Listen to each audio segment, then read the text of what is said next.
Live from downtown Detroit. Local 4 News at noon starts now. Good Friday afternoon. The weekend is upon us, and it's a chilly Friday. We've got the clouds, we've got the breezes, tracking some wet weather this weekend for you. And happening right now, the State Board of Canvassers is meeting in Lansing to hear arguments against the recount of presidential votes here in Michigan. But first, a Detroit father shot and left for dead, and now Detroit detectives are on the hunt for his killer. That story does top our news at noon. Thank you for joining us. I'm Evrod Cassimy. 44-year-old Anthony Taylor Jr. had just returned home from a night out with his girlfriend. She was on the phone with him when she heard Taylor say, "Oh no," and then a round of gunshots. And as our Sean Lay reports, family members can't understand who would have wanted this beloved father and counselor dead. This is Anthony Taylor Jr.'s car. Follow me this way. He parked it right in front of his father's house, walked right up the front sidewalk, and you can see what happened next. You can see bullet holes here, here, and here. Someone from the sidewalk started shooting at him, and then that gunman walked towards him and continued firing right inside the house. Mr. Taylor's own father hearing all of those gunshots. Anthony Taylor Sr. describes a heartbreaking scene right outside his front door on Huntington, north of 6 Mile. He's the one who discovered his son collapsed, lying in the bushes after hearing a volley of gunshots. And I tried to give him CPR and did what I could do, and I called 911. And he was gone. His son, Anthony Taylor Jr., was 44 and the father of 5. He was a counselor at a rehabilitation facility in Detroit. Taylor's mother tells us that her son was on the phone with his girlfriend when he was at his father's front door. The girlfriend heard him say, "Oh no," and then she heard the shots. Taylor's father, a veteran, is stunned and has a message for the person who shot and killed his son. Yeah, I want them to know they need to turn themselves in. I want them to know that they killed a person who, loved his children. He had 5 of them. Worked every day, took care of himself. Now take a look. We just shot some video from just around the corner from here. You can see Detroit police stopping a white van here, taking one person into custody. We are told that that van may be related to this shooting. The person taken into custody, not the gunman. We are told police still looking for that gunman at this hour. In Detroit, Sean Lay, Local 4. Alrighty, Sean, thank you. And we are getting word that a person of interest is being questioned by Detroit police. Investigators have not yet released further information. And now to breaking news. A Detroit terror suspect is accused of plotting to kill people in an ISIS-inspired attack. In a new indictment, Sebastian Gregerson is accused of planning an attack using grenades bought by an undercover FBI agent. Gregerson was immediately arrested back in July after trying to buy the explosives. He's now facing 2 new charges. Our Guy Gordon is going over the new indictment. He'll have a live report coming up on Local 4 News starting at 5 o'clock. Michigan Attorney General Bill Schuette has filed a lawsuit to stop Jill Stein's request to recount Michigan's presidential election results. Schuette cites the Michigan law authorizing recounts requires the petitioning candidate to show she was aggrieved by fraud or mistake, and he says Stein has not done this. Schuette has filed an emergency motion to have Michigan's Supreme Court consider his petition this coming Tuesday. Well, turning to the forecast now, kind of a cold and cloudy start to our Friday, but thankfully, Brandon, it is the weekend. The big question is, will we warm up at all? No. Okay, fine. Back to you. No, we've got very little movement in the temperatures today, and the clouds are mainly responsible for that, keeping us locked in. We were in the upper 30s when you joined us at 4:30 this morning, and only at 41 degrees. The warm spot, that's Metro Airport, our official gathering station for Detroit. 37 still in Pontiac, 37 Lapeer. It's 40 in Mount Clemens, 38 in Harrow, Ontario. You factor in a little bit of a breeze, and places like Flint still have wind chills in the middle 20s. 33 is what it feels like in Ann Arbor. Feels like 30 in Monroe, 31 in Port Huron. So, yeah, we need the winter garb today. Not extreme, but it feels much cooler than these temperatures. Low 40s, as good as it gets, with a few drips and flakes still squeezing out, and those winds 7 to 17 again, just make it feel cooler. Not a whole lot of activity on top of us now, but one of your 2 weekend days things are going to get a little wet and maybe a little snowy. And we'll talk about that, Evrod, coming up. All righty, Brandon, we'll check back in with you in just a little bit. Former Michigan State basketball star Mateen Cleaves is back in court today for day 4 of a hearing that will determine whether or not he'll go on trial for rape. As you know, he's accused of sexually assaulting a woman at a motel after a golfing event in September of last year. Today, the alleged victim took the stand for the second straight day and revealed more details about what she claims happened the night of that alleged assault. Admitted you kissed him after you told him you wanted to go home. You testified to that yesterday, correct? Yes. Well, there you heard it. The preliminary exam is currently in recess. That's going to go until 1:30, but is expected to continue into the late afternoon. We'll bring you the very latest right here on Local 4 News at 4 o'clock and 5. Just into the Local 4 newsroom, the latest round of water testing from results from homes in Flint have been released. Researchers at Virginia Tech have found significant decreases in lead levels as well as iron levels in water samples taken from Flint homes compared to samples taken about a year ago back in August of 2015. The scientists also found that colonization of Legionella bacteria was very low. Researchers added that families should still use lead filters or bottled water until further notice.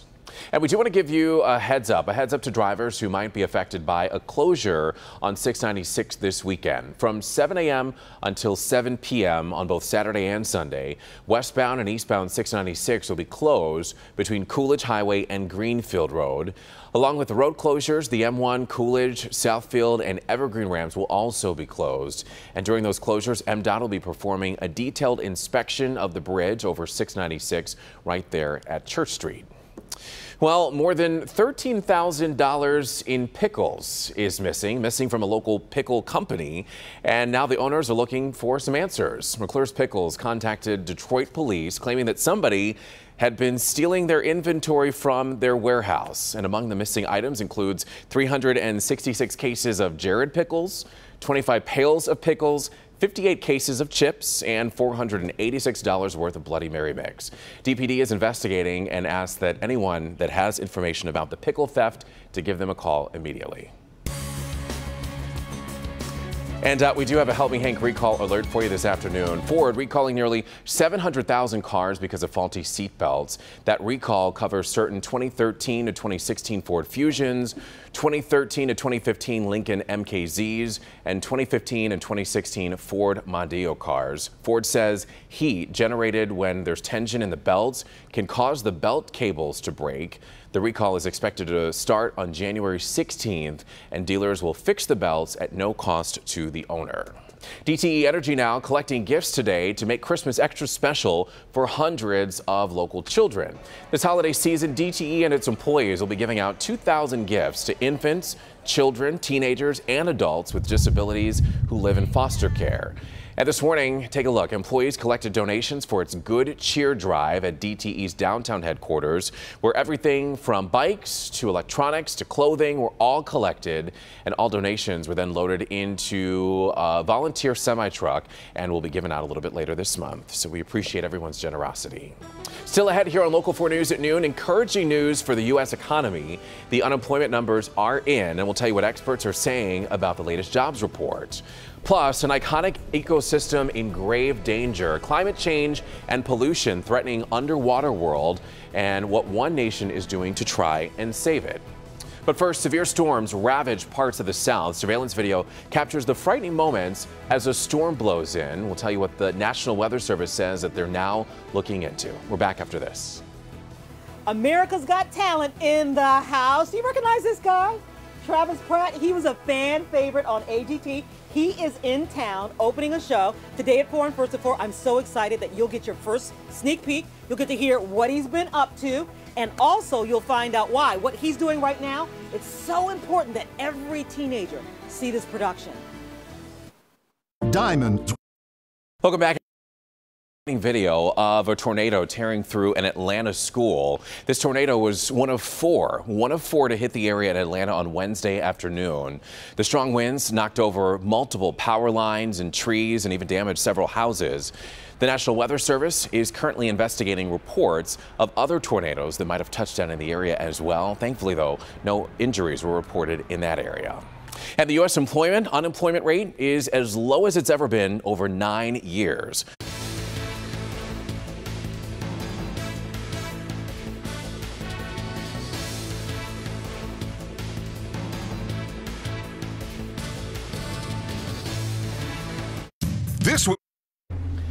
Welcome back, everybody. It's a big night for Western Michigan University and the fans. Tonight, the undefeated Broncos are going to be playing Ohio University for the Mid-American Conference Football Championship over at Ford Field.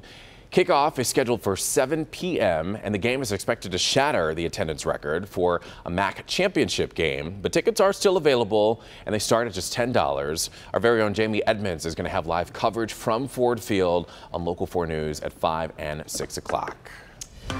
We know you're a big fan. Well, I have become one. A bandwagon, just like a lot of you. But we've got a lot of Western Michigan. We do. Our 6 a.m. producer, Ian Vickers. He's going to be going, I believe. He got one of the $10 tickets, I think. Yeah, so it's affordable. It's right here, and they're undefeated. You know, I mean, we don't see that a lot, and they've been pretty high profile, top 25 team all year. So I've got your forecast. Even though it's indoors, I know it. You're going to be tailgating, right? Doing something. So we've got 40 degrees out there right now. The pesky winds and the clouds just not relaxing for us today. It'll be a little bit better tomorrow, but whenever you have these winds out of the west-northwest like this, it produces lake-enhanced cloud cover over us. So it feels like 32, and it doesn't look that much nicer. Going to be a struggle to get in on the sunshine. The models are showing a little peak or two. Not real optimistic we're going to get a ton of it, but temperatures maybe up a degree or two from where we are now, and that's about it. Overnight down to 30 degrees. The winds start to relax late tonight and overnight, which means, again, better conditions for your Saturday. But here we go, Western and Ohio, the Broncos and the Bobcats. I mean, when you just think about it, a horse would win the race, right? So you got to go for the Broncos in this one. Well, you're tailgating in the upper 30s. It's going to feel closer to 30 degrees, so there's going to be fluids going, drinks being had, but don't forget to get the hat and gloves out. Walking home at 11 o'clock, 34 degrees. Not going to feel that bad with a Broncos win. Here's a look at that cloud cover over us, and still trying to produce a little drip, a little flake or flurry, but nothing big here. And I do expect this to relax a little bit later and later into the afternoon hours, and very dry as we head into your Saturday. Sunday, not so much. Tracking a pretty big system coming out of the deep south. It is yet to really start getting organized, but it is going to bring a huge slug of moisture into the middle part of the country and a little wedge of it coming our way Sunday afternoon. Computer model again today tries to buy into some clearing. It's just been a struggle when you look at the dynamics of the atmosphere and everything happening. Just stick with the clouds for most of today. And tomorrow also cloudy, but not as windy. So low 40s will actually feel decent if you still have some holiday decorating to do. And then here we go on Sunday into the afternoon hours. This should start as a little rain, maybe a wintry mix, and then some light snow showers Sunday evening. I don't think it's going to stack up to a whole lot. Monday we get a break, and then Tuesday, Wednesday, Thursday next week. We got to watch this very closely. Again, looks like a rain to snow on Tuesday, and then we get a couple of waves of snow Wednesday, Thursday that should be something we can shovel, Everett. Right now we want to get to breaking news that we're following out of Lansing. That's where the State Board of Canvassers is deadlocked in a motion to deny the recount. And that means without the court getting involved, the recount will likely start early next week. Our Guy Gordon is going to have a live report on what's next for the lawsuit filed by Attorney General Bill Schuette. That's coming up on Local 4 News at 5 o'clock. Well, the holiday season means that we have some time to spend with family and friends, and that's why Hollywood makes sure that there are plenty of movies for us to see in theaters and to keep us entertained. NBC's Raphael Seth has a look at some of the movies that are scheduled for release between now and the end of the year. Here's your box office preview. People like to believe in fairy tales. Girl power gets a boost at the box office over the next month. See Natalie Portman transform into one of the nation's transformative first ladies in Jackie. Annette Bening raises her son with additional feminine influence in 20th century women. And African-American scientists prove they have the right stuff in the early days of NASA in Hidden Figures. Here's to the hearts that ache. You can get a jump on potential Oscar nominees. Ryan Gosling and Emma Stone reunite for the modern musical La La Land. Denzel Washington and Viola Davis charge up this adaptation of the Tony-winning play Fences. And Christian missionaries travel to a forbidden land in Martin Scorsese's Silence. Walter, do you party? If you're looking to get your giggles worth, there are a couple for the grown-ups. Jennifer Aniston tries to Scrooge the soiree of the year in Office Christmas Party, while Bryan Cranston tries to get between his daughter and a billionaire nightmare in Why Him? On the juvie side, a boy conjures a beast to help cope with his mother's illness in A Monster Calls, and a farm load of talent auditions for a shot at glory in Sing. If the Empire has this kind of power, what chance do we have? Other anticipated films will take you out of this world. The buzz force is strong for the Star Wars spin-off Rogue One. Will Smith talks to angels in Collateral Beauty, and Chris Pratt and Jennifer Lawrence have a zero-gravity hookup in Passengers. That's the holiday box office preview. Raphael Seth, Local 4. A lot of good movies out there. Definitely want to see one of those this weekend. Still to come, one man's desperate search for his stolen beer. And it's not your average six-pack. Replay song. Finally in Washington, a man had his century-old beer bottle stolen. He paid $1,000 for the set of 6 unopened beer bottles. They're worth so much because they were made before Prohibition. And now he's offering a cash reward and says he won't press any charges. He just wants his beer back.